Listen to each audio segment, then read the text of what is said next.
Amém. O medo não será o seu futuro. Mas a gente, antes de ir pro vídeo,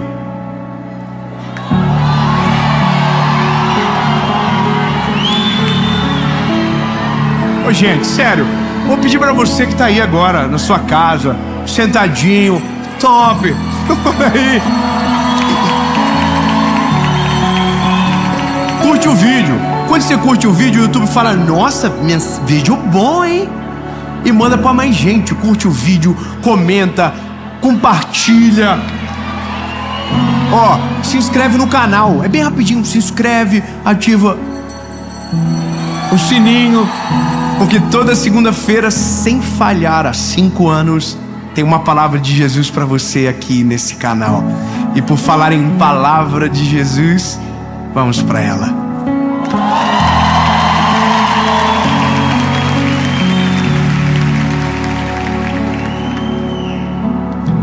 Êxodo, capítulo de número 4, diz o seguinte: Moisés respondeu: mas eis que eles não irão acreditar em mim, nem ouvirão a minha voz, pois dirão que o Senhor não me apareceu.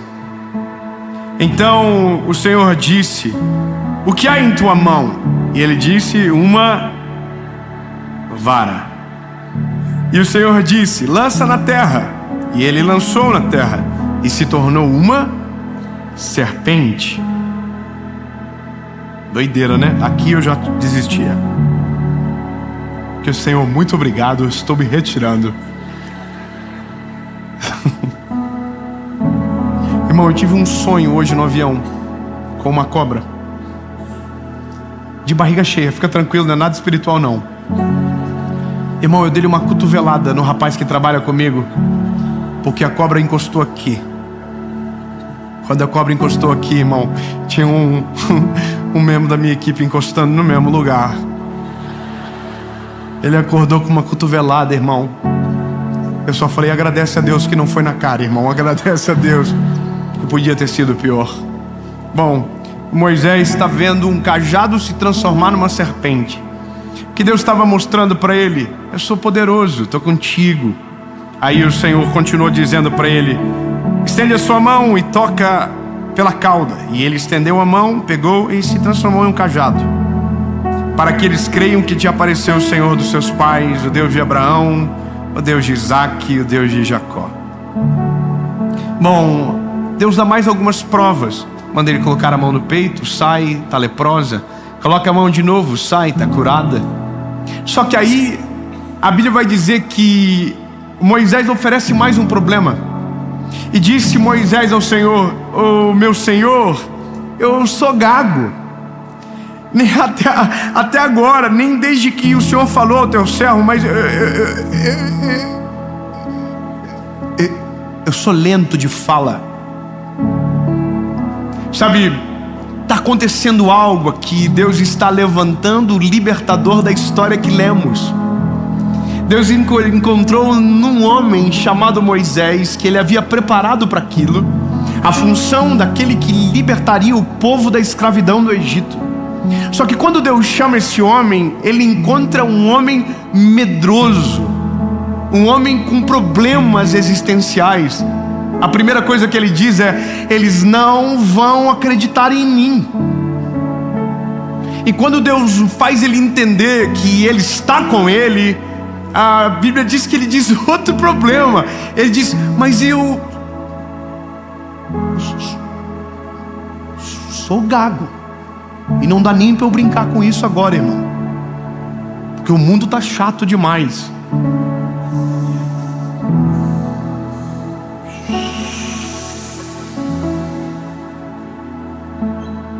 Porque se fosse brincar, falaria que o mais importante não é como a palavra sai, mas qual palavra sai. Não é como você fala, é o que você fala que importa. Seja gaguejando ou falando de maneira eloquente, se carregar rios de águas vivas a sua fala, tem vida sobre as pessoas que estão à tua volta. Então não é muito sobre como você fala, mas o que você fala. Bom, eu estou lidando com um problema que é crucial e que é comum a todos nós. Vou fazer uma pergunta que eu nunca fiz para vocês. Alguém aqui tem medo? Só os irmãos medrosos, levanta a mão. Levanta a mão. Os irmãos que vão correndo de noite no banheiro. Sabe, irmão, aquele medo de quando a luz apaga, que você sai correndo, clamando: o sangue de Jesus tem poder. Que quando você ouve um barulho, você começa a dizer: oh Senhor, põe os teus anjos aqui, Jesus. Quando eu era adolescente, meu pai mandava eu buscar alguma coisa na geladeira, eu ia em oração. Mas se eu visse alguma coisa, acabava a oração e começava o esculacho. Eu começava dizendo: eu estou chamando a polícia. Por quê? Não sei. Mas todos nós lidamos com os medos desde sempre. Desde quando nós éramos crianças, foi colocado dentro de nós medo. Medo de altura, medo de levar um choque, medo do fogo, medo. Porque o medo, ele é uma boa proteção para o ser humano. Meus filhos, por exemplo, se eles não tiverem medo, eu vou ficar com medo. São 3, irmão. Não é mais um grupo de criança, é uma gangue. Um defende o outro, um empurra o outro para fazer ser vergonhice. E é só Jesus. Esses dias eu estou atrás da porta ouvindo o João aconselhando Noah: vai, Noah, pega o carrinho da estante do papai, porque eu tenho os meus carrinhos. Qual é, irmão? Eu tenho os meus carrinhos que ninguém toca. Só eu sei que é coisa de criança, mas eu tenho meus carrinhos, que eles só brincam sob supervisão. E o João dizia: pode pegar, Noah, o pai não vai brigar com você. Eu estou atrás da porta, irmão, com vontade de pegar o João. Mas sabe qual é o medo que eu coloquei? Se vocês tocar, falei, se vocês quebrar um retrovisor dos carrinhos, vocês não brincam com mais nenhum carrinho do pai. E os meus carrinhos são top. Então eles brincam não igual os anjos com o carrinho, quase flutuando, as rodinhas nem encostam no chão. Mas olha, o medo é um método de proteger eles. Eu falo, é muito alto. É muito alto. A gente está morando num apartamento agora, hoje estão colocando rede em tudo. Porque mesmo eu dizendo para eles que se cair, nunca mais volta. Nós pegamos o João na janela pensando que era o Spider-Man. Tô falando sério. Tinha um homem com guindaste arrumando negócio lá de fora do prédio. Ele falou porque queria ver. Irmão, a gente no outro dia tá colocando tela em tudo na casa. E eu não queria, eu fui resistente até o final. Mas é porque eu entendi que mesmo tendo medo, às vezes ele pode romper a barreira do medo. E aí quem vai ter medo para sempre vai ser eu. Então eu preferi. Ou seja, o medo não é no todo um perigo. Ou, perdão, não é no todo mal. Ele nos protege de uma certa maneira. Ele protege o nadador de morrer afogado. Ele protege o corredor de andar rápido demais e sofrer um acidente. Ele é bom. Mas chega uma fase da nossa vida que o medo não é mais um protetor. Ele é um paralisante. E é aqui que a gente precisa começar a aprender a vencer aquilo que nos paralisou a vida inteira. É aqui. Sabe de uma coisa? O que mais existe hoje é gente frustrada, vivendo uma vida medíocre, porque teve medo de tomar uma decisão difícil para mudar a sua história.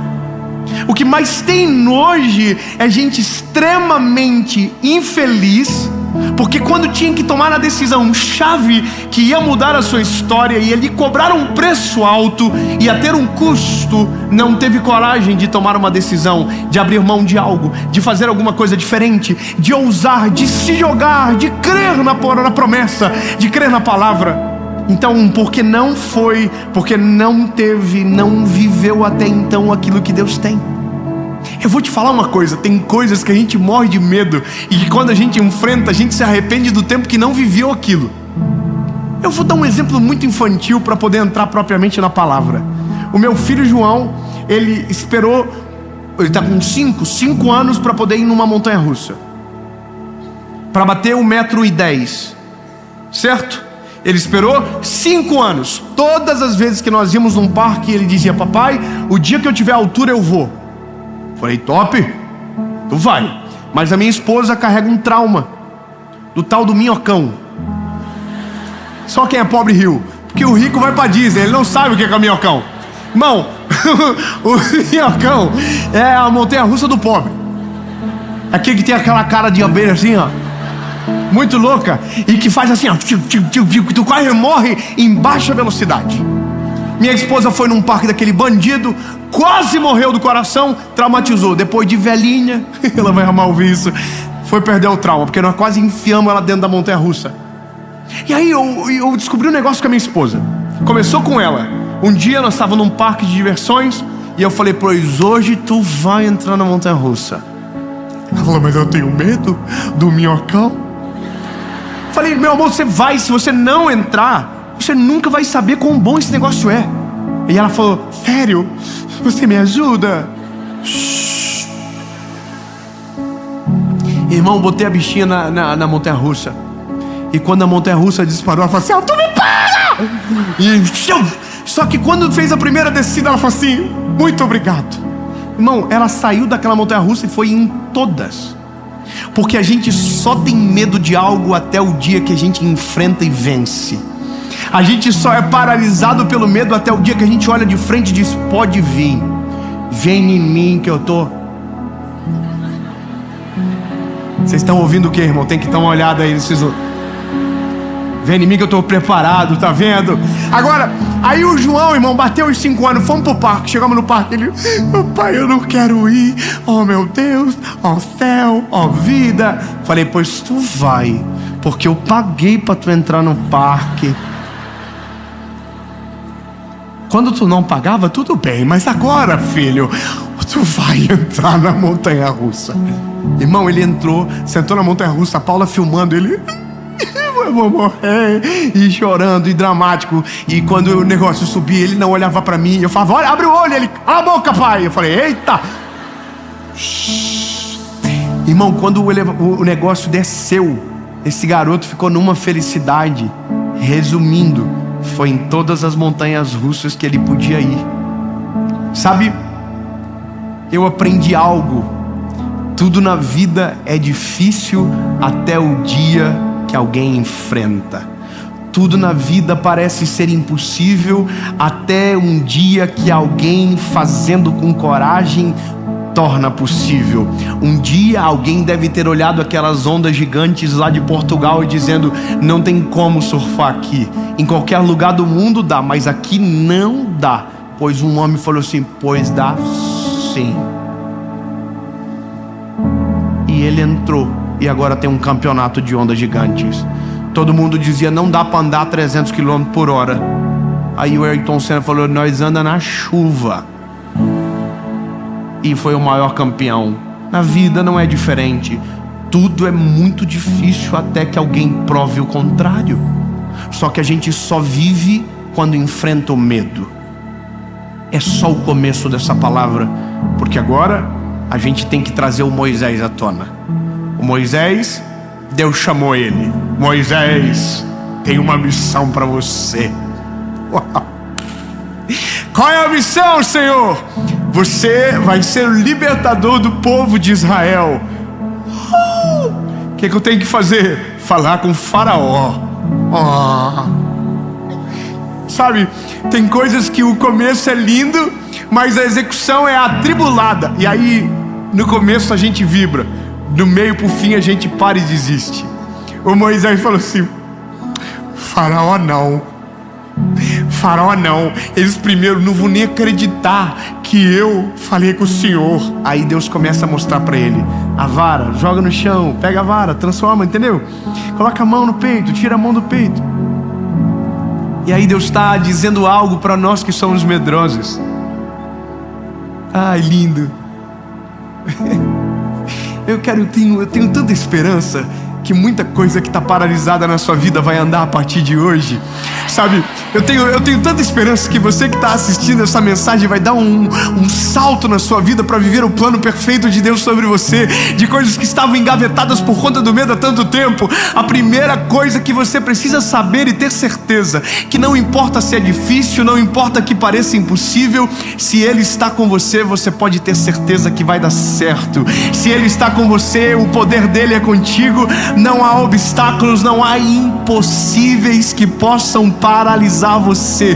O medo é vencido pelo poder que há no Senhor Jesus. Você tem medo, pois nele sobra coragem. Você não tem poder, pois nele sobra. Tudo que te falta sobra nele. Tudo que você não tem, nele está sobrando. Está com medo? Confia nele, porque se ele estiver com você, vai dar certo. Entende?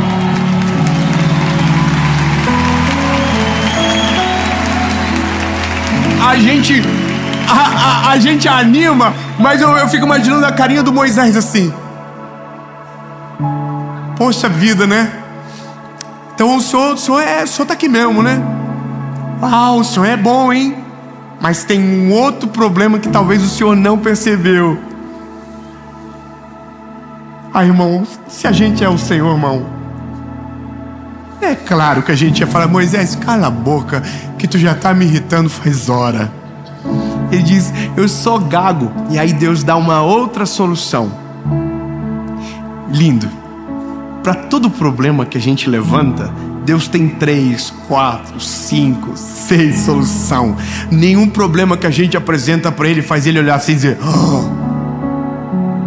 oh meu eu, isso eu não consigo. Ele consegue tudo. Moisés falou: eu sou gago. Eu falei: eu resolvo. Eu mando um homem te ajudar, o Arão. O Arão fala bem. Chama ele, fala que eu falei contigo. Vou me derramar sobre ele, vou ensinar o que ele vai falar, e no que você não conseguir, ele completa. Não pegou, né, bebê? Tem coisa na vida que a gente só vive e só vence quando Deus coloca do nosso lado um Arão para nos ajudar. Tem coisa na vida que ter coragem não é suficiente, a gente vai precisar de ajuda. Tem coisa na vida que a gente vai precisar de alguém que nos completa. A esposa que Jesus te deu, bebê, é para isso. A esposa que Jesus te deu é para isso. Quando ela abre os teus olhos de algo que só ela enxerga, acredita.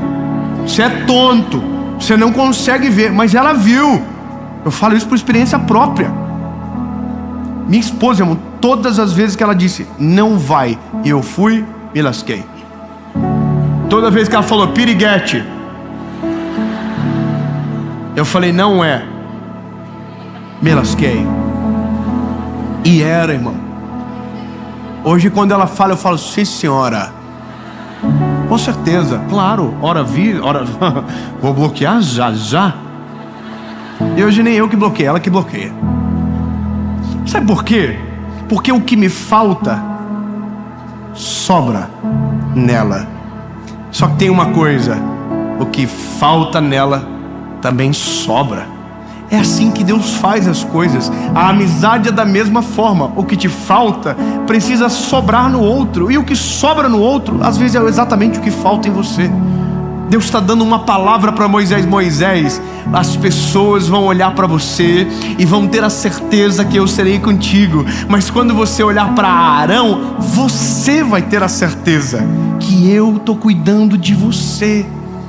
Sabe, o que Deus está dizendo é: o medo não vai paralisar o que eu tenho sobre você. O medo de falar, o medo de ir, o medo de enfrentar o faraó não vai te paralisar. Eu vou fazer o que for necessário. Só tem uma chavinha aqui: a gente.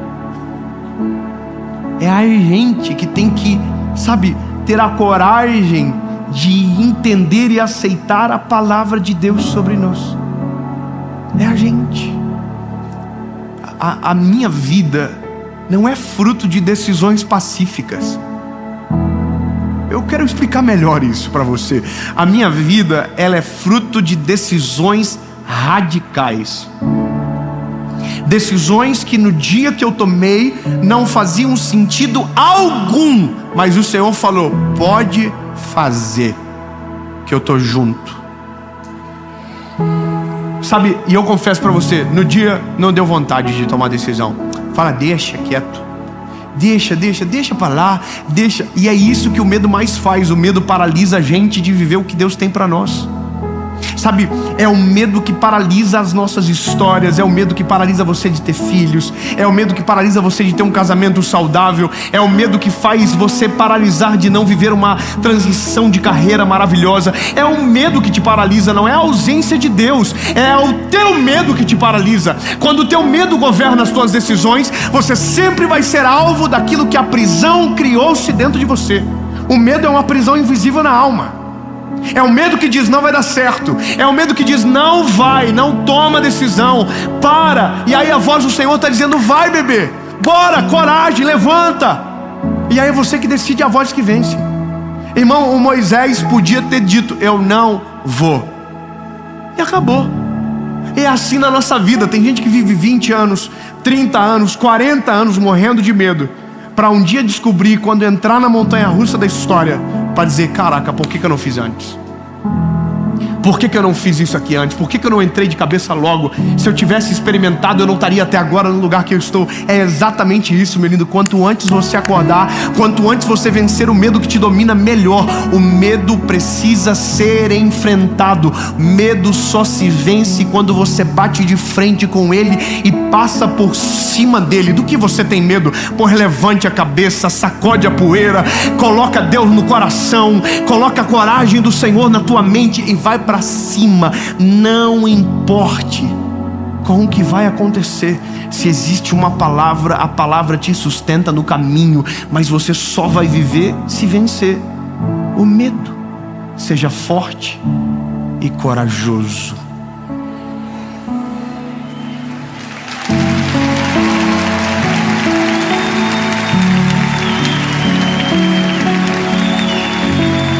Irmão, é maravilhoso isso. É muito bom ouvir isso. Mas aí só vai valer se você olhar para dentro de você. Se você encontrar o que te paralisa, sabe? Só vale essa mensagem se você parar de olhar um pouco para Moisés e olhar para dentro de você. É exatamente isso, lindo. Não adianta se você não tomar uma posição de coragem. Não adianta, não adianta. Nossa, que lindo. Mas não adianta se você não se levantar e ir para cima. Não adianta, não adianta. Nossa, vai dar certo. Se você não levantar o bumbumzinho da cadeira, não vai acontecer nada. Nossa, que lindo. Não muda nada. Você vai ter que passar uns arrepios, vai ter que passar um medo agudo para depois desfrutar do resultado de coragem. É só assim que a vida funciona. Sabe qual é o problema? A gente foi ensinado a vida inteira que medo tem que ser deixado, esquecido. Sabe? A gente ignora. Não sei se você observa, a nossa geração é a geração que mais tem medo de tudo. Os nossos filhos, a gente tem medo de mandar eles de bicicleta pro colégio. Irmão, a gente ia de pé pro colégio, lembra? Eu ia de pé pro colégio. Meu pai, quando ele fala que ia pro colégio, parecia uma guerra, que ele estava indo pra guerra, que ele ia com um pacote de arroz que ficava o caderno dentro, e que atravessava um rio e entrava numa cachoeira e passava pela caverna, e aí chegava no colégio. Uau! E os nossos filhos, a gente está fazendo assim: coloca dentro de uma caixinha, aí manda dentro da van entra dentro do colégio. Eu sei que os tempos são diferentes, mas a gente tem que começar a ensinar os nossos filhos de agora a resolver conflito, agora a resolver os BO da vida, porque a vida é feita de BO um atrás do outro. Você entende? Agora você precisa fazer um exame dentro de você. Por que você está aonde está há tanto tempo?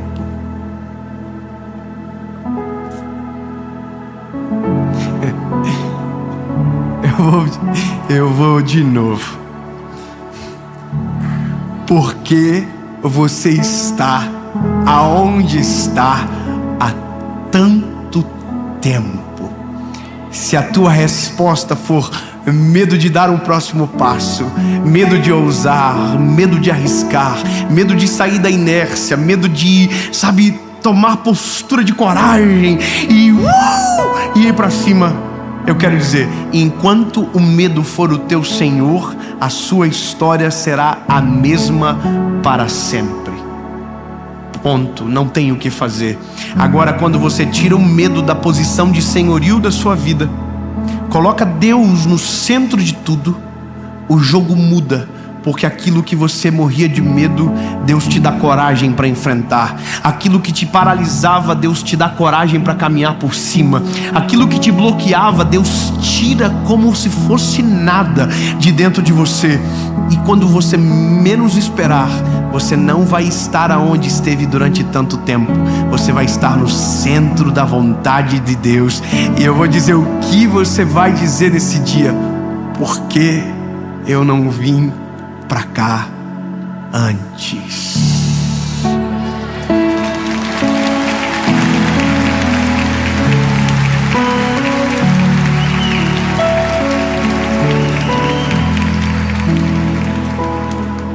Faz com a mãozinha assim. Irmão, eu tô fazendo cada coisa na minha vida esse ano que eu tô me pelando de medo. Não tem noção, porque tá gravando, eu não posso falar. Mas depois eu falo. Mas, irmão, é cada confusão que eu tô entrando esse ano. É só confusão assim, cavalar. Ou dá muito certo, ou nós estamos todo lascados. Mas alguém tem que fazer primeiro. Alguém tem que bater de frente. Alguém vai ter que entrar de peito no negócio. E se Deus está falando vai, quem sou eu para dizer que não vou? Até porque se eu falar, faz com a mãozinha assim. E eu vou fazer com a mão assim. O medo que te paralisa. O medo que tem feito com que a tua história não avance há tanto tempo. E as estações parecem cíclicas na sua história, serão destruídos no nome de Jesus. O medo será destronado do teu coração. E o seu Senhor não será mais o medo. Você nunca mais será escravo do medo. Porque o espírito que o Senhor nos deu não é um espírito de covardia, não é um espírito de medo, mas é um espírito de coragem para podermos viver tudo aquilo que Ele prometeu sobre nós. Em nome de Jesus. Tudo que o medo paralisou até agora acabou. O medo será derrotado e o nome de Jesus será glorificado através de você.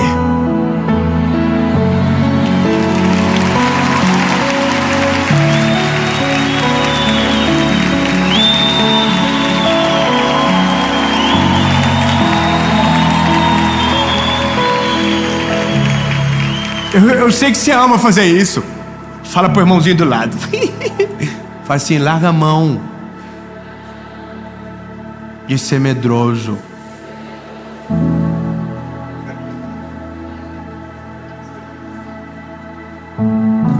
Larga a mão, rapaz.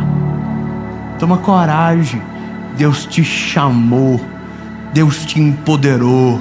Deus mostrou que Ele é contigo. Deus vai te enviar ajuda. Seja forte e corajoso.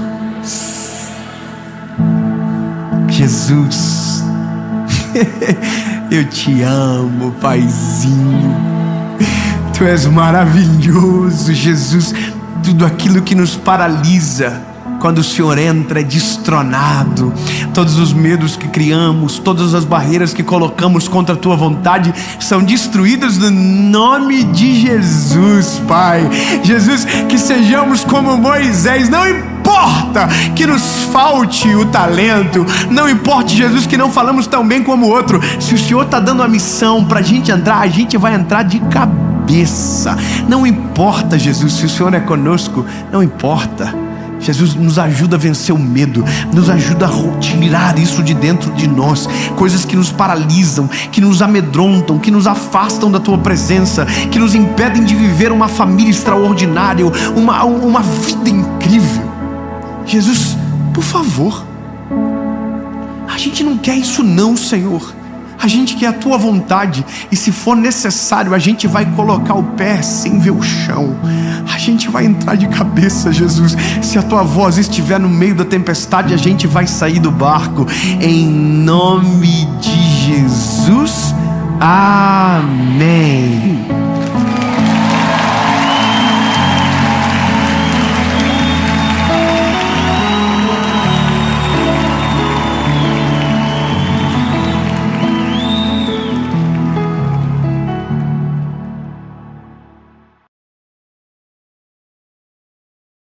Fala, meu lindo!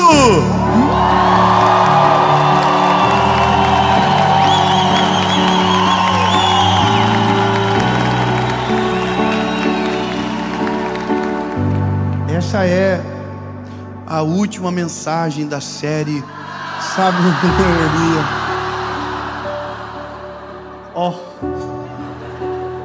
Eu quero muito que você fique comigo até o final, mas pode ter certeza, nessa altura do campeonato, já deve ter uma série nova nascendo e Deus tem algo novo para você. Mas como a gente precisa terminar, a última mensagem, ela sempre tem algo diferente. E essa mensagem nasceu dentro de uma reunião de escola, onde Deus moeu o meu coração com uma palavra, e que eu quero que você viva isso comigo. Antes, curte o vídeo, comenta, compartilha, manda para todo mundo, se inscreve no canal, é rapidinho, você aperta o botão, se inscreve, ativa o sininho. Nós estamos chegando a 10 milhões de inscritos, que Deus nos ajude, nós vamos chegar. Irmão, nós vamos chegar a 20 milhões e não chega a 10, é confusão, é ansiedade. Mas vamos chegar, quanto mais gente alcançada pela palavra, melhor. E por falar em palavra, vamos para o vídeo.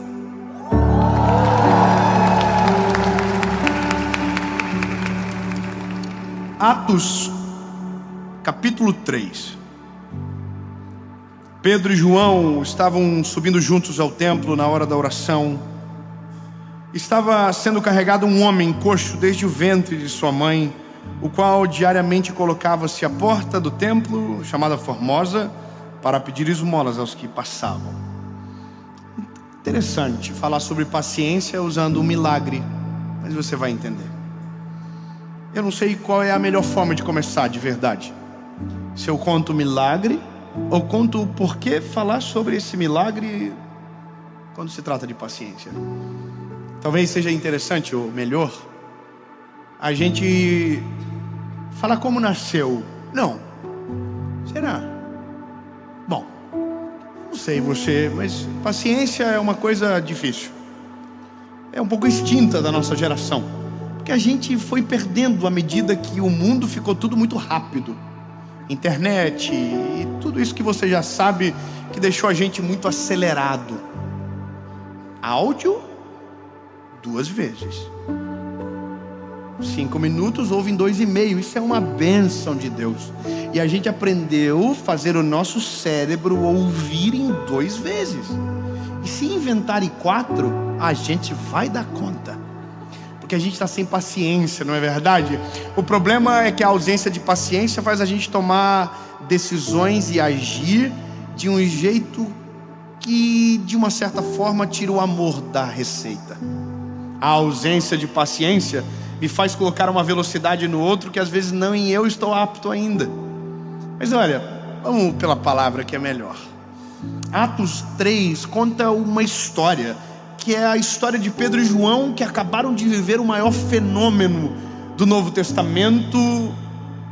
Quando eu digo fenômeno espiritual, que foi a descida do Espírito Santo em Pentecostes. Atos capítulo 2 conta que o Espírito Santo desceu e encheu todo mundo que ali estava. Só que veja que importante essa reflexão. O que é ser cheio do Espírito Santo? E a gente, não sei você, mas eu sou de um tempo que ser cheio do Espírito Santo é quem falava em línguas estranhas. Sabe aquela parada? Não sei se você sabe, então eu preciso explicar. O meu público não é só quem viveu dentro da igreja, muitos são de quem nunca entraram. Falar em línguas, um dom que todos nós que nascemos na igreja talvez por um tempo pensávamos que só quem falava em línguas estranhas era cheio do Espírito Santo. Deixa pra lá, não quero falar mais, não fica estranho, fica ofensivo. Mas veja, falar em línguas, durante muito tempo a gente pensava que era isso, só que não. Uma coisa é uma coisa, outra coisa é outra coisa. Uau, que profundo. E isso não é ser cheio do Espírito Santo. Ser cheio do Espírito Santo é ser cheio de Deus. E quando eu digo ser cheio de Deus, é carregar os atributos de Deus na nossa vida. E o que Deus é? Deus é paciente, benevolente, amor, misericórdia, compaixão. Então quando você diz que alguém é cheio do Espírito Santo, é porque ele carrega na sua essência os atributos de Deus: paciência, benevolência. E é isso. Então Pedro e João acabaram de ser cheios do Espírito Santo. Então a imagem que a gente vem agora à cabeça não é só alguém pulando de alegria, é alguém vivendo de maneira justa, é alguém vivendo da maneira de Cristo. Então veja o que acontece quando alguém vive na maneira de Cristo. Eles estão indo para o templo na hora da oração, porque entenderam que quanto mais tem, mais querem. Isso é a presença de Jesus. Quanto mais a gente o conhece, mais a gente o deseja. Então eles estão indo para o templo na hora da oração, ponto. Agora, quando eles estão chegando, eles encontram um paralítico. Na verdade não é um paralítico, é um coxo. O paralítico não anda, o coxo anda, mas tem dificuldade. É alguém manco. Então eles encontram um coxo e eles dizem algo, e eu estou sendo bem conciso. Eles dizem: nós não temos prata nem ouro, mas aquilo que nós temos, isso te damos. Levanta e anda. Muito obrigado pelo aleluia. Obrigado. Bom, veja, acabou, parece que o milagre está pronto. Então agora ele levanta, anda e sai. Só que aí a Bíblia vai dizer que não foi assim que aconteceu. Não foi imediato. A Bíblia diz que eles falaram levanta e anda, mas o coxo não levantou. O coxo foi levantado. Vou ser mais claro. Existe um coxo sentado à porta, pedindo esmolas, dizendo: dá-me uma esmola, por favor. Há muito tempo, a Bíblia diz que desde sempre ele fazia da mesma forma. Só que agora, quando eles chegam, eles dizem: levanta e anda. Só tem uma reflexão importante. Uma ordem para quem nunca andou é diferente. Veja, como que eu falo levanta e anda para alguém que nunca andou e que não sabe exatamente o que é isso? Quer ver, quem tem filhos aqui? Levante a mão. Bom, eu tenho 3. Cortei, chega muito filho, maravilhoso, mas se vier o quarto, a confusão está garantida. Mas veja, quando a gente tem filho, tem uma parada, irmão, que pega todos os pais: o tal do andar. Irmão, e é uma competição do mal, porque um pai fala pro outro: meu filho andou com 11 meses. Aí você fala assim: o quê? Meu filho está com 11,5 e não está andando, deve ter algum problema. Aí você vai pro Google, e aí você pega uns pais mais psicopatas que falam: meu filho andou com 7. Aí você fala: pronto, eu estou com um problema, meu filho deve ter um problema. Porque a gente tem uma questão que a gente quer ver os nossos filhos rapidamente amadurecerem. Então a gente quer que os nossos filhos tirem e saiam da fralda logo. A gente quer que os nossos filhos andem logo. E a gente quer que eles façam no nosso tempo. E isso é o mal de todos os pais. A gente não tem paciência, porque a gente já anda, a gente já saiu da fralda há muito tempo, a gente já amadureceu há muito tempo. Então a gente quer que os nossos filhos acelerem o passo, até um dia que a gente diga: que saudade de quando não andava, que saudade de quando pedia para eu levar no banheiro e limpar o bumbumzinho, que saudade. Então a gente acelera tanto que um dia descobre que fez errado e que deveria ter sido mais respeitoso. O texto é tão incrível que a Bíblia diz que eles tomaram pela mão direita o paralítico e levantaram. Só que não só levantaram, a Bíblia diz que eles esperaram se firmar os arteiros. Ou seja, levantaram e ficaram segurando, apoiando o coxo, até que ele conseguisse firmar os pés e andar. Lindo, sabe quando um milagre desse ia acontecer no nosso tempo? Nunca. A gente é muito mais afeito à esmola que jogamos pelo vidro do que parar de verdade para ajudar e ver até andar a pessoa não desgrudar dela. E esse é quem nós somos.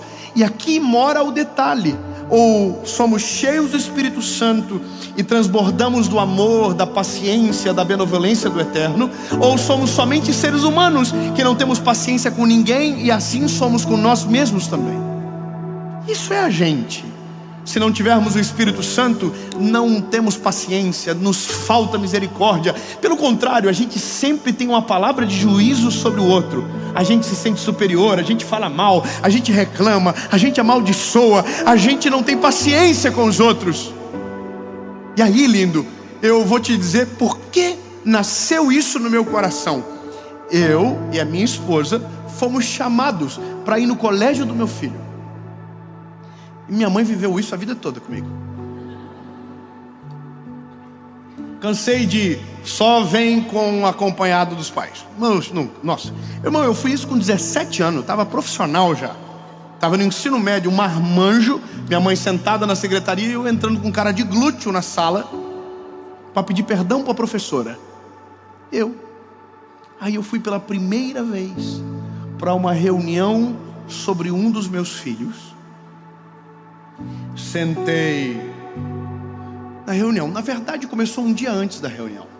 Um dia antes da reunião, um professor me abordou e falou: precisamos falar sobre ele.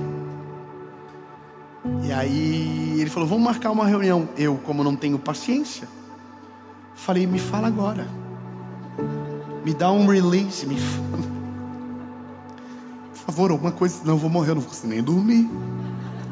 E aí o professor falou para mim: não, é porque ele está com um pouquinho de déficit de aprendizagem. Ele não está prestando atenção, ou às vezes presta e parece que não capta. E eu estou ouvindo. E ele falou mais, ele falou: e às vezes ele está brigando com os amiguinhos. E não é que a gente às vezes não vê, mas aí os amiguinhos dizem, a gente não sabe o que está acontecendo, se ele está ficando nervoso por alguma coisa. E aí, irmão, eu já estava assim, ó, olhando para o carro, vendo ele lá, e ele já mudou o semblantezinho dele na hora. E aí no dia não foi só de um, foi de dois, irmão. Os dois estavam com a pá virada no dia. Veio a reclamação do outro também. E aí eu entrei no carro, o mais novinho falou: o que foi, pai? Eu falei: nós vamos falar quando chegar em casa. Irmão, eu gerei um pavor neles.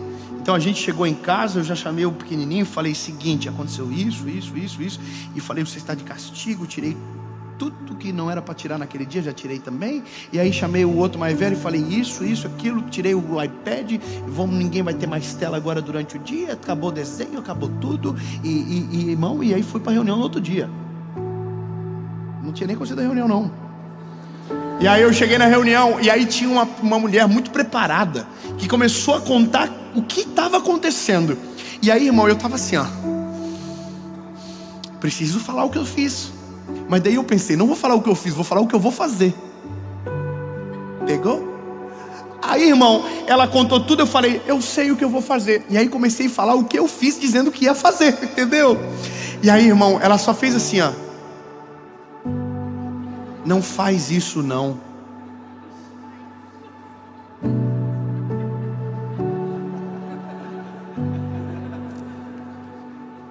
Eu falei: por quê? Ela falou: porque se você fazer dessa forma, você vai perder ele. Você vai sufocar ele. Ele não vai melhorar. Ele vai piorar. Lindo. Aquela professora falou aquilo para mim. O Espírito Santo entrou dentro daquela sala e falou comigo: já pensou se eu fosse contigo da mesma forma? Já pensou se eu te tratasse com a mesma energia e com a mesma velocidade? Você não iria me suportar. E aí, irmão, eu de verdade, eu saí dentro daquele colégio arrasado comigo, destruído por dentro. Cheguei em casa, chamei os meus filhos e disse: o pai precisa mudar uma parada que o pai fez. E comecei a mudar a conversa com eles. Mas naquele dia Deus me fez me lembrar desse coxo que não precisava sair correndo, porque nunca havia andado. Então ele tem gente cheia do Espírito Santo que tem paciência para esperar ele amadurecer as pernas, criar força dos músculos, para então poder andar.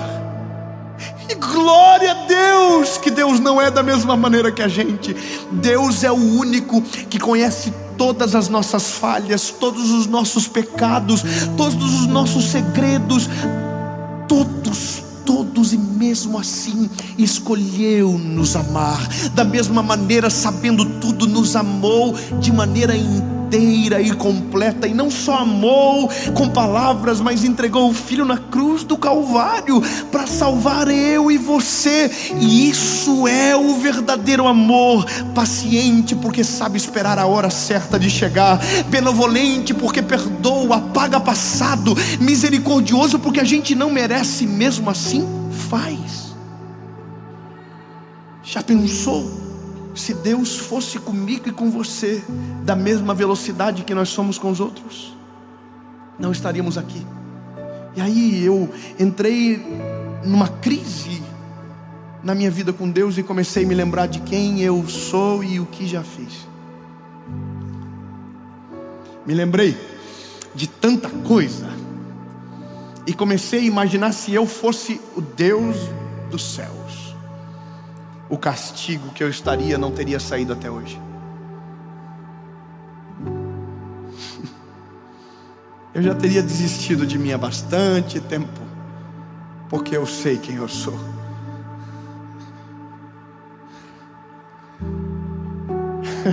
Sabe o que eu descobri naquele dia? Que o déficit de aprendizagem do João tinha a ver comigo, não tinha a ver com ele, tinha a ver comigo. Eu conversei com ele de um jeito que não tinha nunca conversado. Eu falei: filho, o que acontece com você? E ele me lembrou o dia que eu tentei fazer ele aprender matemática da mesma maneira que eu aprendi. E aí eu entendi, lindo, que o meu filho ele estava daquele jeitinho por conta minha. Deus sabe como agir comigo, com você. Se ele for da mesma energia que você é, ele te perde. E Deus não perde ninguém. Deus é amoroso, misericordioso. E eu sei que isso tem um grande risco de falar para você, de você ficar folgado. Mas lindo, eu vou ser claro com você. A paciência de Deus não é para te dar o direito de atrasar, mas é para que você cresça sem medo do Pai. A paciência de Deus não é aquilo que te dá o direito de fazer do jeito que você quer e Ele vai ficar esperando do jeito que Ele está. Não. A paciência de Deus é aquele que dá o tempo para você crescer, amadurecer e florescer, sem interromper as etapas e sem te fazer acelerar antes do tempo, sem te fazer andar antes de te deixar cair, para aprender a suportar as quedas. O Deus que a gente serve é paciente para respeitar todos os nossos processos. Lindo, eu sou o que sou hoje porque sou o acúmulo de histórias que Deus me deixou viver. Deus me deixou cair, Deus me deixou deslizar, Deus me deixou perder, Deus me deixou decidir errado. Deus foi paciente. Então eu sou o acúmulo das histórias que carrego. Se Deus não deixasse, seria superficial, não teria estrutura para suportar algumas coisas. Então Deus exerce paciência, deixa a gente suportar a crise das nossas escolhas, para nos ter mais forte e caminhando com saúde. A gente perde a noção do que Deus é, porque não somos o reflexo do Pai que Ele é. E esse é o problema nosso. A palavra Pai, ela é confusa, porque todos nós tivemos um tipo de paternidade diferente. Uns, os pais foram mais presentes, outros mais ausentes, uns mais violentos, outros mais calmos, mas todos nós tivemos pais que foram falhos. E eu quero que você entenda que o dia que você for pai, se ainda não o for, você será falho em alguma coisa. Nós não somos perfeitos. Então, quando falamos da paternidade de Deus, pensando que nele existe falhas, nós estamos errados, porque o amor dele é diferente. A maneira dele proceder é diferente. Ele não corre na nossa direção para nos castigar, ele corre para nos pegar no colo. Ele não corre na nossa direção para nos machucar, ele corre para sarar as nossas feridas. Ele não vai na nossa direção para nos ameaçar e colocar contra a parede. Não, ele vai para nos perdoar, para nos dar um novo caminho, para restaurar as nossas forças, para aliviar o nosso cansaço. E esse é o problema. A gente se assusta porque se fosse nós no lugar dele seria diferente. E por isso tem tanta gente vivendo oprimida e sufocada no mundo, porque pensa que Deus age com ele da mesma maneira que ele age com os outros, e não é assim. Deus é paciente. Deus tem paciência com você. Deus teve paciência comigo. Deus esperou eu tomar vergonha na cara 19 anos da minha vida, e depois que tomei vergonha tive que tomar mais vergonhas, e até hoje Deus está esperando coisas que eu preciso amadurecer urgente e que ainda não amadureci. Deus está aí, estou te esperando, meu lindinho. Bora, continua crescendo, continua amadurecendo, continua dependendo de mim. Crescer e amadurecer não significa perder a dependência, pelo contrário, me faz subir todas as vezes para pregar com temor no coração, dizendo: Jesus, eu ainda preciso de ti. Eu não vou crescer o suficiente a ponto de viver longe da tua presença. Senhor, eu preciso todos os dias e cada dia mais. Mas Deus espera. Lindo. Eu sei que todos nós aqui temos as nossas histórias, mas eu vou te falar uma parada: alivie a pressão que você carrega. Ô meu irmãozinho mais novo, bebê da família, bebê da casa, que acabou de chegar agora na presença de Jesus, de boa. Você não precisa ter a mesma intensidade de que alguém que caminhou mais tempo do que você. E relaxa, deixa os irmãos mais velhos para lá. Sabe qual que é o nosso problema às vezes? É porque o pai é paciente e os irmãos são revoltados. Você já viu? O pai nos espera e os irmãos não deixam a gente não. Irmão, eu sou um evangelista. Meu povo, minha galera, é muita gente que começou agora, que acabou de conhecer Jesus, chegaram agora no time, acabaram de conhecer Jesus, mas ainda estão tudo perdido. Tem uns que fazem umas coisas que só Jesus. Eu sou da galera, irmão, que faz tanta coisa que... Ai, meu Deus do céu. E tem gente que vem brigar comigo. Olha aí, ó, tá vendo? Te acompanha, mas faz umas bandidagens aí, ó. O povo gosta de confusão, irmão. O povo não tem paciência com os irmãos mais novos, não. Aí os irmãos mais velhos estão atormentando e o pai está dizendo assim: deixa ele crescer em paz. Eu não vou fazer ele andar agora, deixa. Imagina, é igual eu chegar para os meus filhos e dizer: você vai ter que andar agora, acabou de nascer, não tem nem dente na boca. Tão lindo. Alivia a pressão e deixa Jesus trabalhar dentro de você do jeitinho dele. Eu não estou falando que você pode pecar, lindo, claro que não, bobão. Ai, porque então, não pode. Mas se você tropeçar, ele não vai correr para te ferir, ele quer te perdoar. Ele quer trazer você para perto. Ele não quer expulsar você de casa. Eu vi um vídeo esses dias que eu apavorei. Chega pro teu filho e diz que você vai mandar ele para fora. Não vou mandar. É ele que vai amadurecer e querer sair. Eu não expulso o filho de casa. O Deus que a gente serve não expulsa o filho de casa. Sabe qual é a loucura? Ah, porque vai ficar velho e não vai sair. Não, irmão. Quem amadurece com saúde vai embora sozinho. Na presença de Deus é diferente. Não é que vai embora, fica para sempre com o Pai, mas consegue construir a sua vida em sabedoria e com decisões firmes e posicionadas na essência que Deus deu. Mas eu não expulso o filho de casa. Esse é um negócio. A gente precisa tirar rapidamente essa loucura que a gente carrega nessa paternidade que precisa ser trabalhada em um Deus que a paternidade é perfeita. Cheguei para o João, cheguei para o Noah. Eu tenho...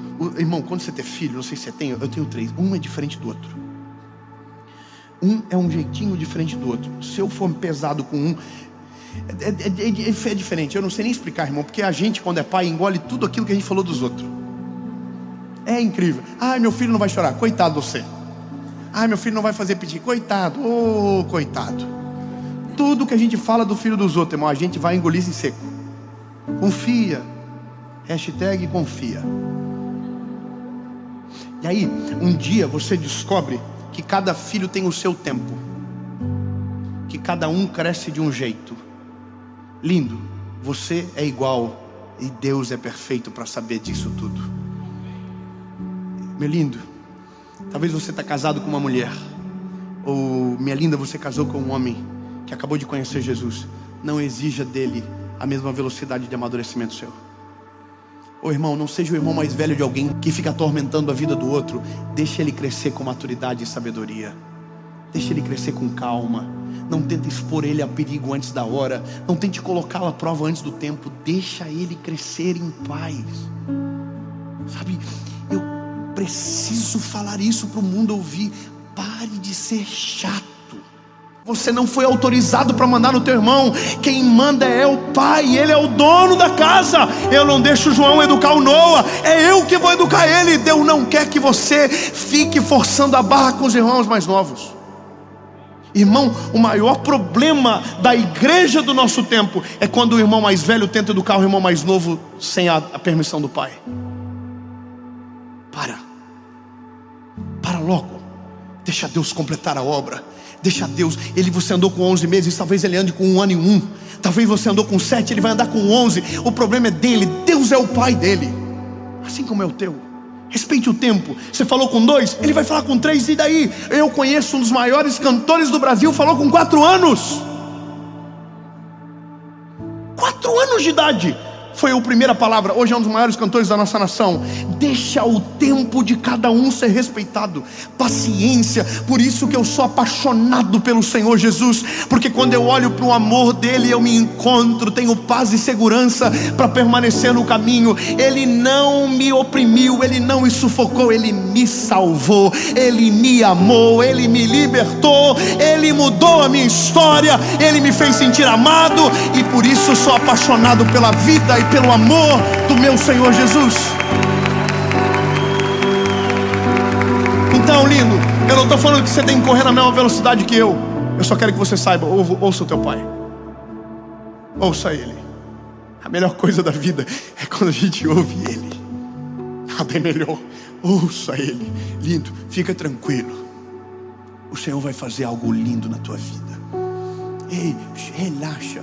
Jesus conhece a gente, bonitinho, tudo, amor. Eu não sei porque gostou de nós. Meu Deus, irmão, você é ruim, irmão. Você é ruim, hein?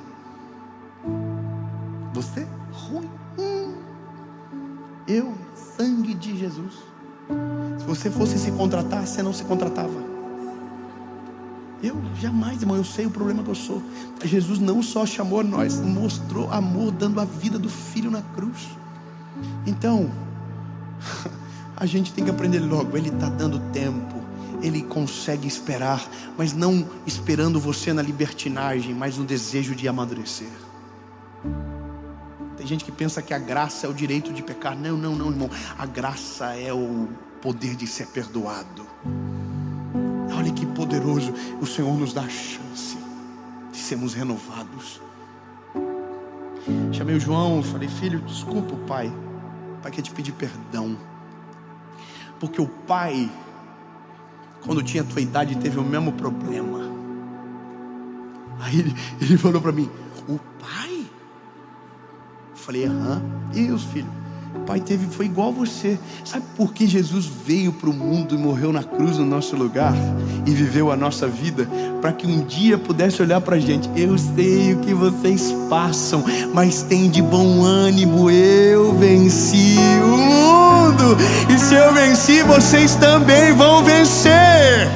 Você pode celebrar o nome de Jesus por isso, meu lindo. Ele não é um Deus apático, ele é um Deus empático. Ele se coloca no nosso lugar. Sabe qual é a loucura? Quando Deus olha para o homem, ele não vê a gente, ele vê Jesus. É o padrão perfeito.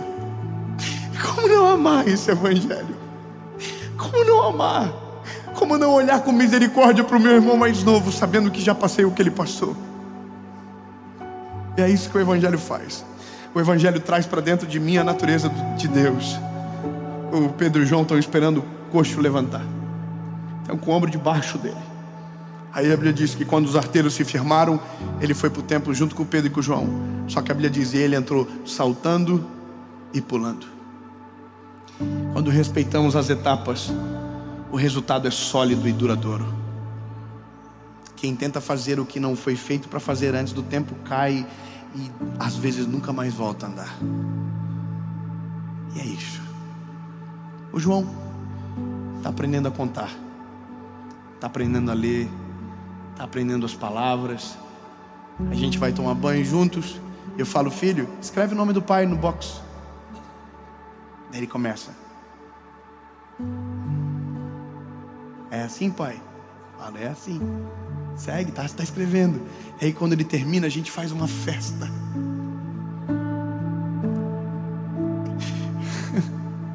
E aí eu fico imaginando o Senhor comigo, Deus comigo e com você.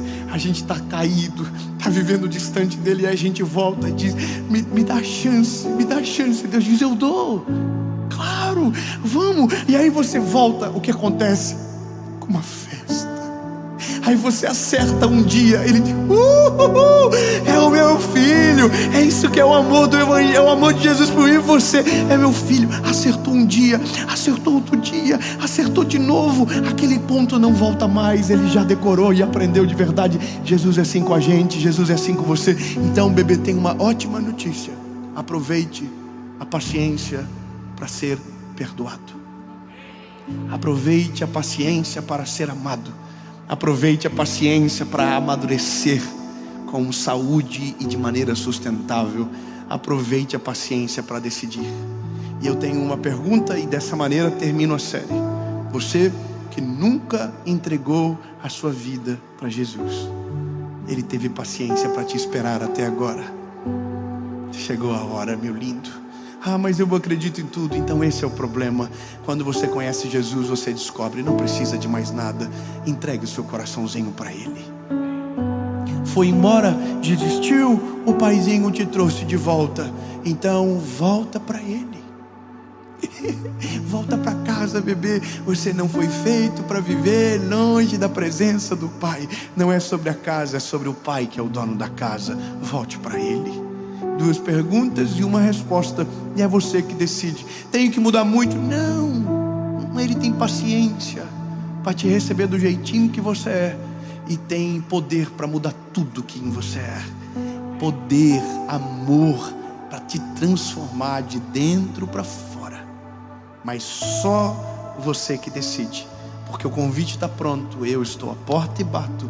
Aquele que ouvir a minha voz e abrir a porta, eu entrarei e farei morada. Olha como é paciente. Ele é o dono da porta, da casa, do morador da casa. E mesmo assim, bate na porta. A decisão é sua. A decisão é sua. Eu vou contar até 3. Se a sua decisão for sim, você levanta a mão e a gente vai fazer a maior festa que esse lugar já viu. 1, 2, 3. Levante a mão se você está tomando essa decisão.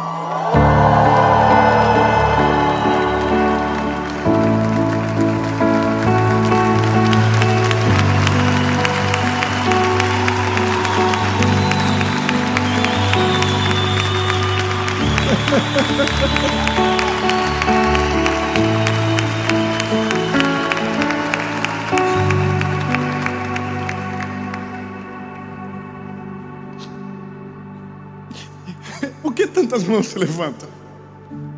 É porque tem algo que constrange mais do que o medo. O amor. É o amor que constrange mais.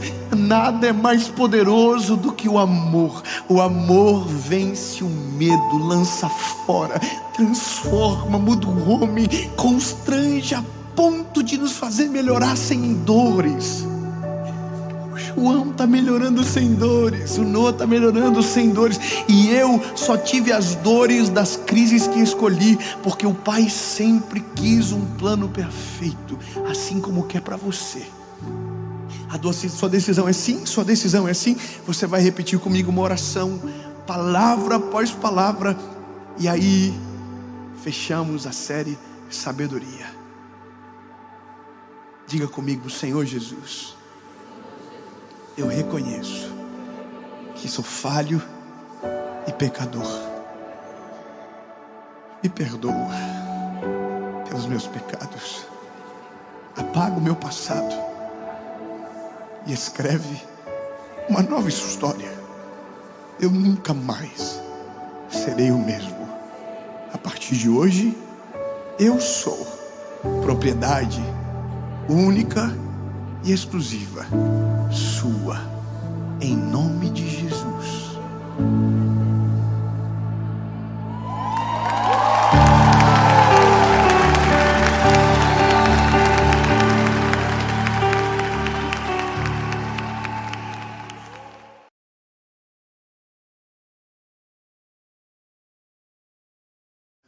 Fala, meu lindo, minha linda!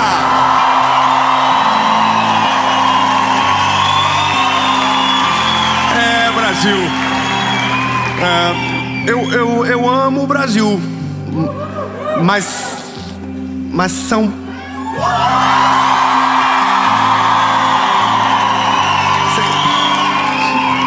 Vocês são folgados, irmão.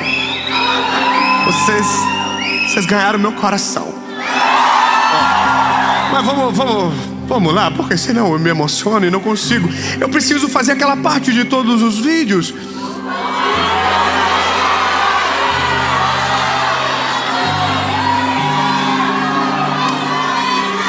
Vamos, irmão, desenrola.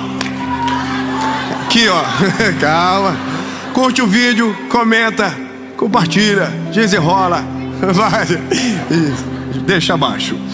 Se inscreve no canal, ativa o sininho. Toda a segunda-feira, sem faltar, tem uma palavra de Deus para você.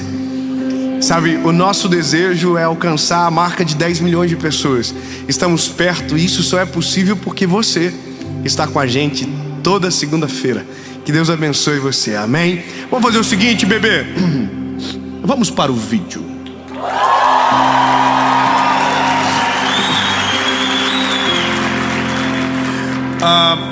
O texto que a gente vai ler é Provérbios 24, capítulo de número 10. Se te mostrares frouxo no dia da angústia,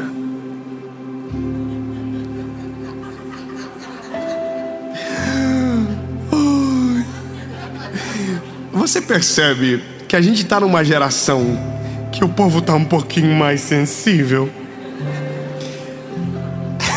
Eu vi um vídeo esses dias da diferença de gerações quando bate o ombro na porta.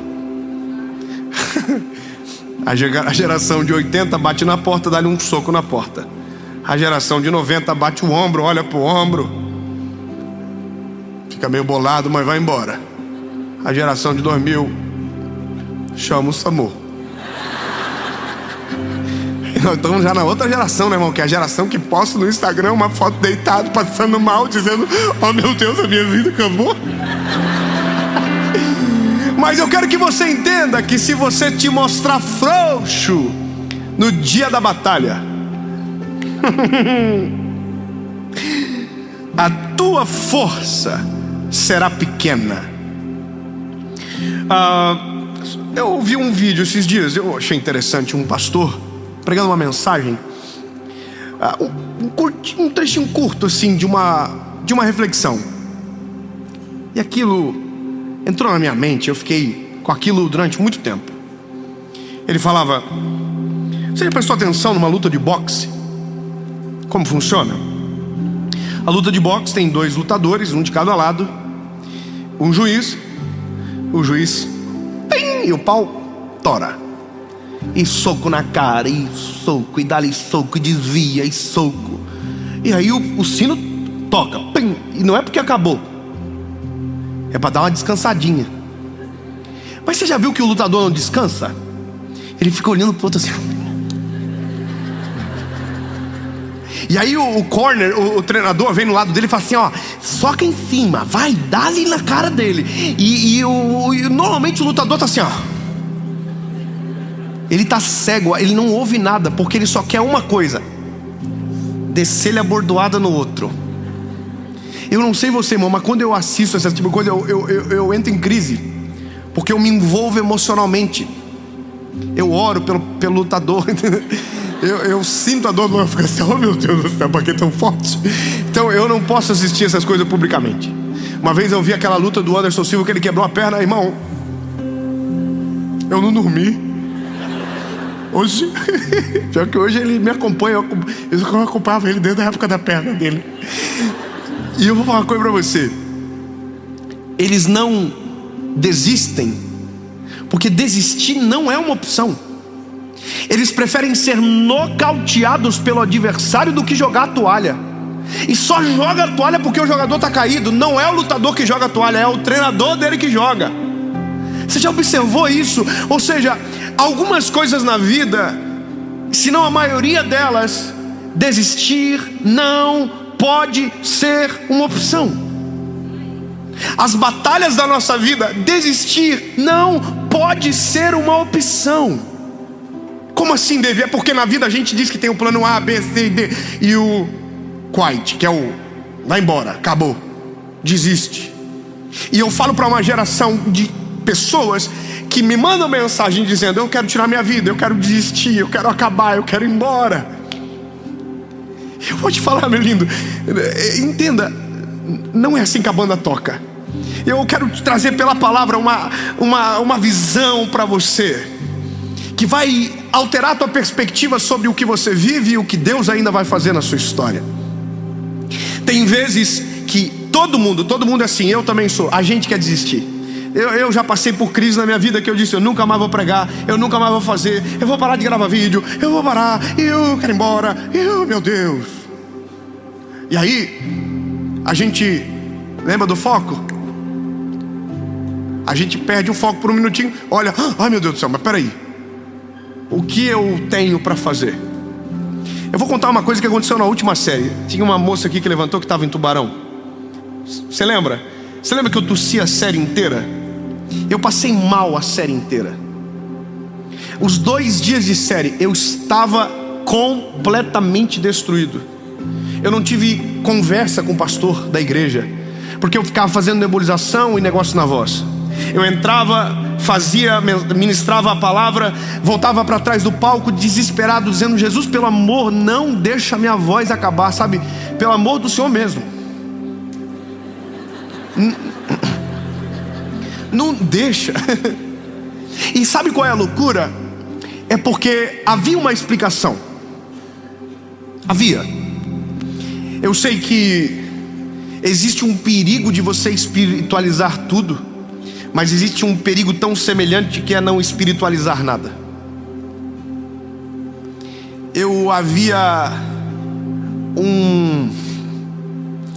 Havia algo para acontecer 2 dias depois daquela série. Perdão, é exatamente isso. Eu ia para Barretos. Foi a primeira vez que teve uma pregação do evangelho naquele lugar. A maior festa de peão da América Latina. 47 mil pessoas foram para ouvir a pregação do evangelho. Havia centenas de pessoas orando por mim, minha mãe jejuando, orando. Só que uma batalha se vence por vez. Aquela era de segunda. Na sexta-feira eu estava perdendo a voz. E passou pela minha cabeça: eu vou desistir da série. Eu não gravo a série. Eu não vou fazer. Eu vou me resguardar para segunda-feira. E aí a série eu gravo depois. E eu vou falar para você, isso passou na minha cabeça, porque eu não aguentava. Eu estava muito doente. Eu não fico doente assim. Só que a percepção minha é que aquela enfermidade não era natural. Ela tinha um peso espiritual. Um peso espiritual de paralisia, de desânimo, de desgaste, para realmente me parar. E eu confesso, pensei em dizer: não vou gravar mais. E aí o Senhor me fez lembrar de toda a cena que eu mostrei. É que se eu não gravasse, teria um limbo de uma segunda-feira, de uma mensagem que não iria para o ar. E essa mensagem que não iria pro ar, era a primeira que eu iria gravar. Foi uma das mensagens mais assistidas da série. A série, até agora, é uma das mais assistidas dentro do canal. E eu gravei ela sem força nenhuma. E nesse dia da gravação eu descobri um negócio. Eu vivi o que de verdade é o ministério. Quanto menos do Dave, melhor. Quanto menos confiança minha em mim, melhor. Eu terminei aquela série de joelho dentro da sala, dizendo: Jesus, eu não sei como eu consegui, mas acabou. Glorificado seja o teu nome. Glórias ao teu nome, Jesus.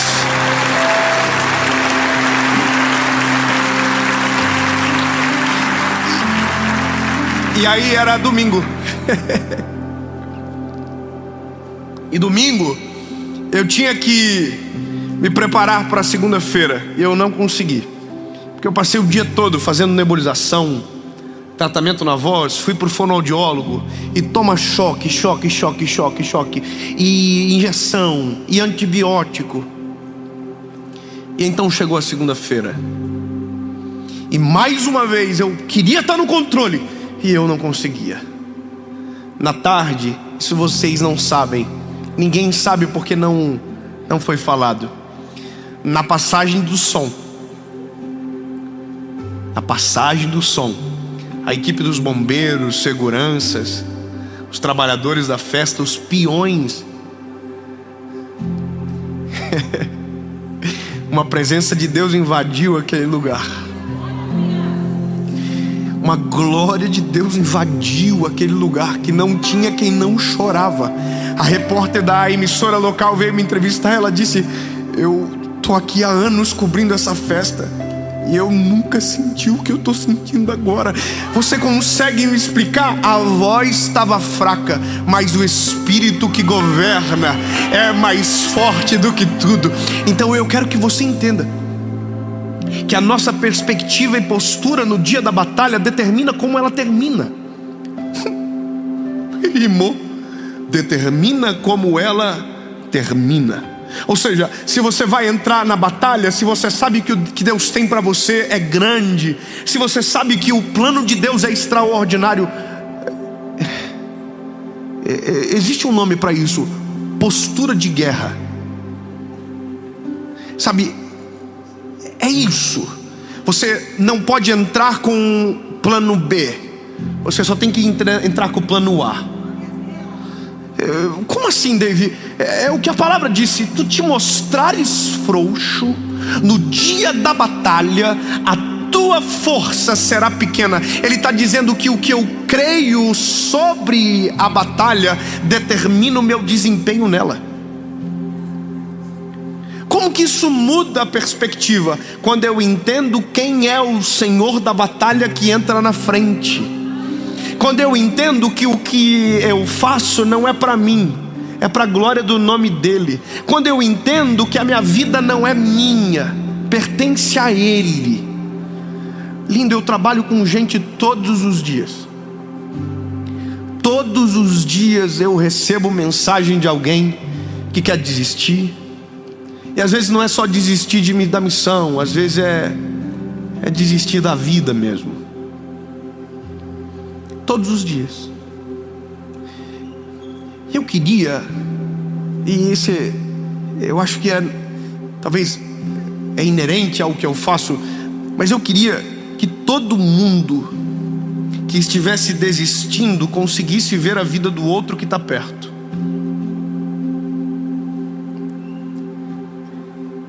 Como assim, David? É exatamente isso que você ouviu. Que quando você quisesse desistir porque o teu problema parece ser grande demais, insolúvel e o fim, você pudesse ver alguém que tem um problema maior do que o seu. Aconteceu um negócio em Barretos no dia. Eu fui visitar o Hospital do Câncer. E eu tenho 3 filhos. Eles não me levaram na área dos adultos, eles me levaram na área das crianças. E eu entrei sem voz naquele lugar quietinho. E o meu maior problema, o meu maior medo era só perder a voz. Mas daí eu entrei naquele hospital, e quando de repente num relance passei num quarto de um homem ajoelhado na beira da cama, com uma garotinha, que quando eu olhei de relance parecia minha filha. E na hora que eu olhei, eles estavam tirando a sonda dela, ou trocando, eu não sei. Só sei que eu não consegui aguentar. Eu caí no choro. Entrei dentro do banheiro, estava toda a direção do hospital junto, e eu não consegui. Eu entrei dentro do banheiro, tranquei a porta por dentro, sentei na privada do banheiro e comecei a chorar. E eu dizia: Jesus, o que eu tenho é passageiro, amanhã vai acabar, eu vou tomar um remédio e vai melhorar. O que aquele pai está vivendo no quarto é muito pior do que eu estou vivendo. E aí eu comecei a dizer: Senhor, eu não tenho o direito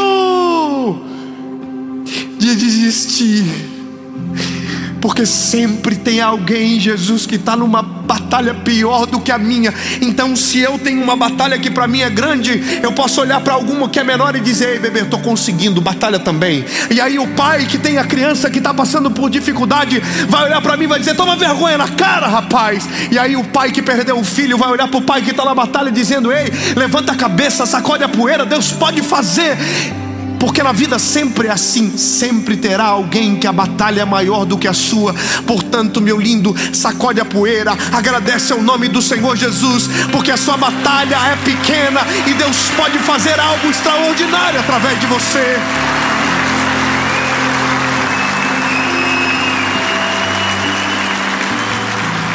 A desistência, ela é covarde.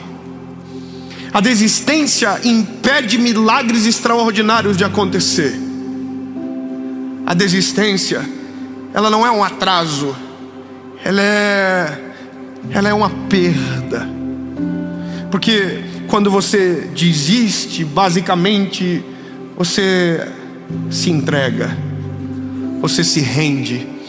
E eu descobri um negócio lindo com pouco tempo de idade que tenho, porque sou muito jovem. Um amém só para dar alegria. Amém. Eu aprendi que tem batalhas que a informação mata mais do que a própria batalha. Você sabia que tem gente que quando pega um diagnóstico de uma doença, não morre da doença, morre do diagnóstico? É doido, mas o ser humano é assim. Tem gente que pega uma notícia e morre do coração, e o problema dele não era o coração. Se te mostrares frouxo no dia da batalha, a tua força será pequena. Eu sei que existe uma pergunta por trás de tudo isso. David, como eu faço para crer dessa forma que você crê? Como eu faço para ter essa fé inabalável? É fácil. É não contar com o plano B. É acreditar numa coisa só. É só olhar para um alvo só. É só confiar em alguém. Só um, não basta outro, não precisa de outro não. Só um, que se você confiar de todo o teu coração, já começa a ficar diferente. Eu sei que você já sabe do que eu estou falando. Mas sabe qual é o nosso problema da nossa geração? É que a gente confia em muita coisa. A gente abre o coração para muita possibilidade. A gente aposta em muitos lados. E a gente esquece que um é suficiente.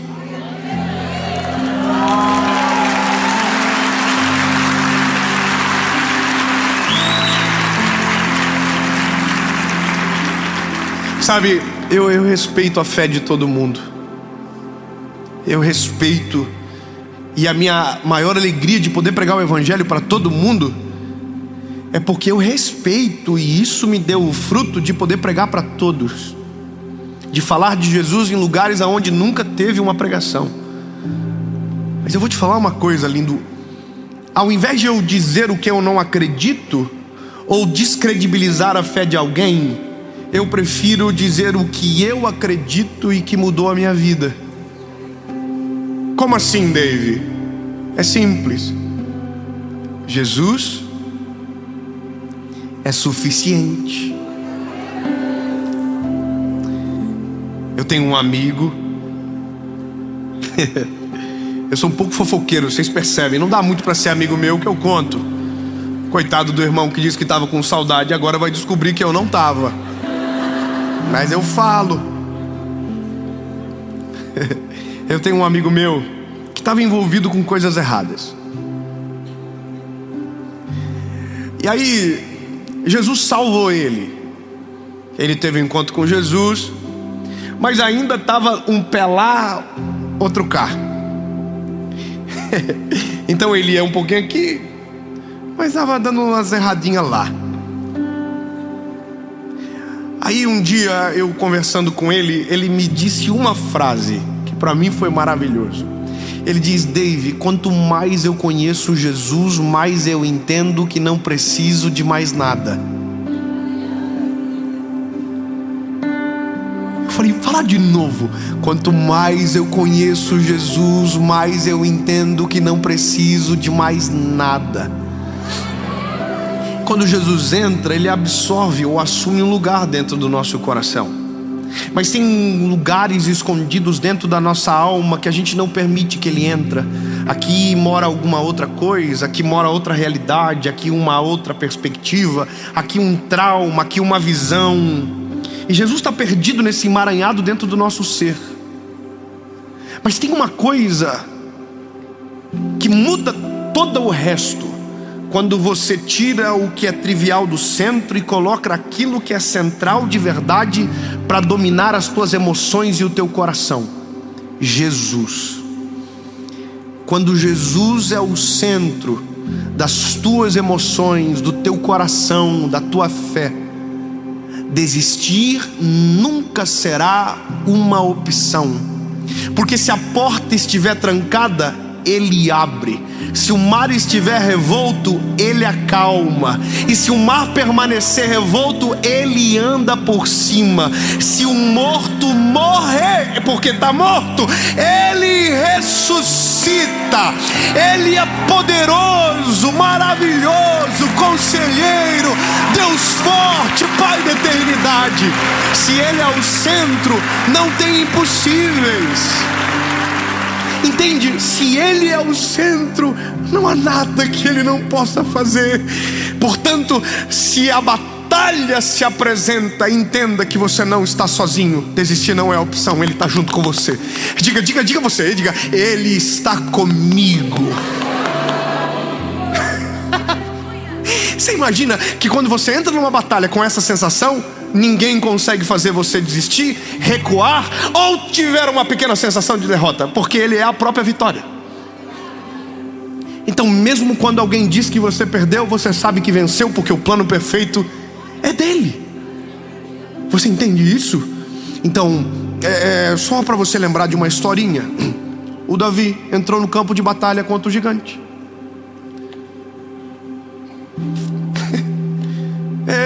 Eu amo essa história, eu conto para meus filhos todo dia. Todo dia nós deitamos na cama e eles dizem: conta a história, pai, do gigante que levou uma pedrada. Porque eu dou uma parafraseada. Eu explico para eles que o Davi desenrolou, bateu e o gigante caiu de ladinho. Eu explico. Foi, irmão, vocês estão ouvindo a pregação ainda? Mas tem uma coisa que para mim é notório, nítido, imaginar como Davi entrou no campo de batalha. Porque ele é um garotinho. Ele não está com roupa de soldado. e foi ele que quis entrar na treta. Não foi nem convidado. Você sabia? Ninguém chamou o Davi para brigar não. Davi falou: eu vou. Irmão, imagina, você acorda um belo dia e diz: olha, Deus, minha vida está calma demais. Eu quero uma briga, eu quero uma treta. Mas Jesus, eu não quero uma coisa pequena não, eu quero que tenha mais de 3 metros. Eu quero que seja sinistro. Eu quero, Senhor. Ninguém deseja uma batalha, irmão. A gente quer paz. A gente quer a Disneylândia na vida. O Mickey passando, o Minnie, Jesus, os anjinhos voando. Top, aleluia, Disney, volta. Não, é confusão, irmão. A vida é feita de treta, confusão, bordoada. E toca o sininho e tu pensa: agora acabou. E o cara tá lá assim. Porque eu acabo uma série pensando que daqui 2 meses tem outra, e tem que ter mais 8 mensagens para gravar. Mas daí eu penso: não, mas a semana que vem eu tenho que ir para outro lugar. E a batalha nunca acaba. E aí eu volto para casa, tem um filho doente e escorre o nariz do outro, joga soro. E ontem eu fiquei surdo. É só loucura. Eu não precisava contar essas coisas, mas ontem eu tive que tirar a cera do ouvido. Tu vence o negócio, outra treta. Agora paz, treta nas férias. Quer dizer, vai dar errado. Só Jesus, irmão. Eu queria poder contar as tretas que eu enfrento, mas vocês vão ficar tudo disfarçado, porque é muita. Eu tô com um amigo meu aqui na série que nós fomos expulsos do avião esse dia, irmão. Tem lógica uma coisa dessa? Nós estamos indo para pregar e fomos expulsos do avião. Vontade de contar, um dia eu conto essa história para vocês. Irmão, calma, gente. Não, tem nada. O Davi, irmão, deixa eu resolver a palavra do Davi. Vem com o gigante e pega ele no meio da história. O Davi, irmão, entrou no campo de batalha. Só que a postura de Davi não é de alguém que vai perder, é de alguém que sabe que vai ganhar. A gente tem que entrar nas batalhas não com uma postura de alguém que pensa na possibilidade de perder, mas com alguém que tem a certeza que vai ganhar. Porque o nosso general, porque aquele que nos envia para a batalha entra na batalha conosco, na nossa frente. A gente não entra sozinho, a gente não está nessa vida sozinho não, irmão. Ele está com a gente na treta toda, de dia, de noite, de manhã, qualquer lugar, ele está junto. Então você não está sozinho. Davi entrou no campo de batalha. O gigante deve ter olhado para ele e falou: nossa, que humilhação. Estou 40 dias desafiando o soldado para mandar um bicho acabar um top, e mandar esse.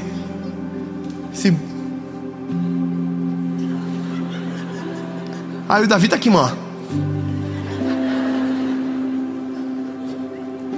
Quem está nas trincheiras, quem está fora do campo de batalha, olha para Davi e provavelmente riram, ridicularizaram.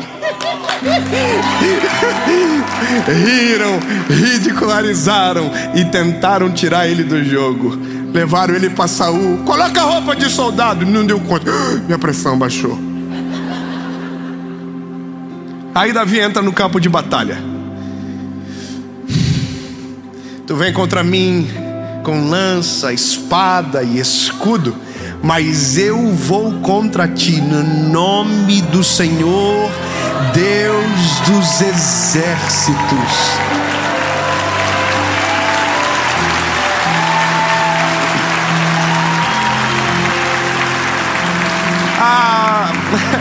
O resto você já sabe.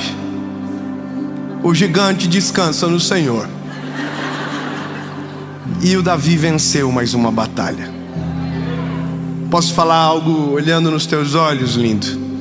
Eu não sei qual é o tamanho da treta que você está envolvido. Eu não sei qual é a tua batalha. Eu não sei qual é a provação. Mas de uma coisa eu sei: se Cristo estiver com você e for o centro do teu coração, desistir jamais será uma opção. Porque se Ele está na batalha, se Ele está na guerra, se Ele está na treta contigo, lindo, é pouco tempo para uma batalha ser um testemunho de vitória. É muito pouco tempo para uma doença sem cura se tornar um grande testemunho de um milagre. É pouco tempo para aquilo que todo mundo diz que é impossível se tornar possível para você. Porque no fim, o segredo não é você, é o Senhor da batalha que está em você.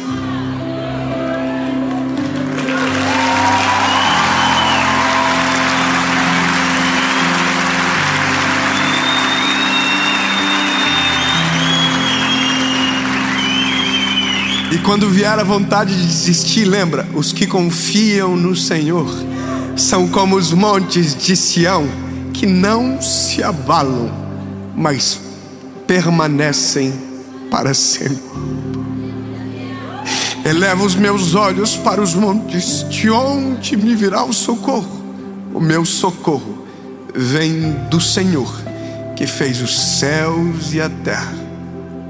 Porque os céus manifestam a glória de Deus, e o firmamento revela a obra de suas mãos. Tudo começa nele e termina nele. Jesus, nós não vamos parar. As batalhas se levantam, o calor da guerra nos assusta, mas muito maior é o Senhor que está conosco do que aquele que está no mundo. Não iremos parar, não iremos desistir, iremos perseverar para a glória do teu nome. O que para alguém é impossível, para nós será um testemunho. Em nome de Jesus.